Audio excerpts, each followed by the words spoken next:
Américo Martins, é uma realidade esse desejo, né, da comunidade internacional de que eventualmente exista algum tipo de diálogo entre a oposição ou Venezuela, ou fica só no campo do desejo mesmo?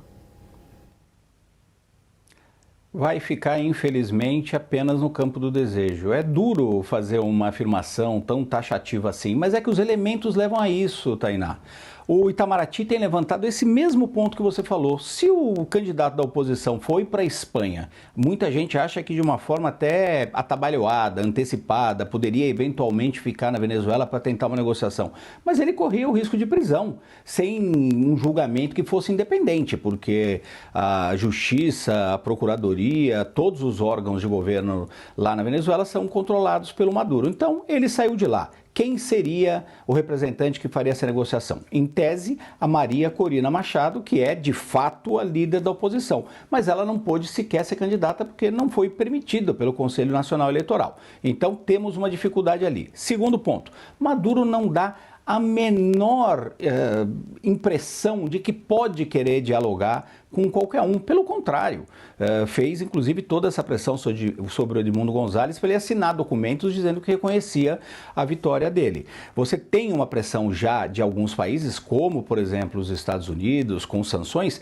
mas não podemos deixar de lembrar que em pouco mais de um mês teremos eleições nos Estados Unidos. Estamos falando num governo em fim de mandato. O Antony Blinken pode falar grosso, pode dizer que os Estados Unidos vão pressionar ainda mais a Venezuela, mas este é um final de governo nos Estados Unidos. O Blinken não será o secretário de Estado em poucos meses. Não sabemos quem vai vencer as eleições lá. Se ganhar o Donald Trump, é capaz de ficar ainda mais complicada qualquer tipo de possibilidade de diálogo, porque ele vai querer partir para ainda mais sanções, ainda mais retaliações contra a Venezuela.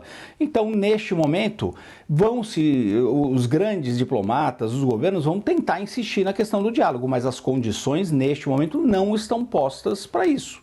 Porque o Maduro não quer o diálogo, a oposição perdeu um pouco ali também o seu equilíbrio, vamos dizer assim, com a saída do Edmundo González. Nós temos uma repressão muito grande sobre os militantes na Venezuela e poucos instrumentos, vamos dizer assim, para os outros países que se propõem a esse diálogo, como a gente acabou de falar, Brasil, Colômbia, eventualmente o México, não tem muitos instrumentos para forçar esse diálogo.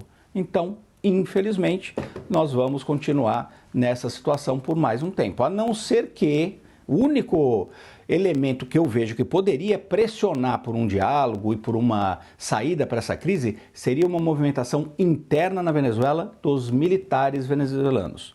Mas eles não dão também a menor impressão disso. Pelo contrário, eles estão muito arraigados dentro do governo Maduro.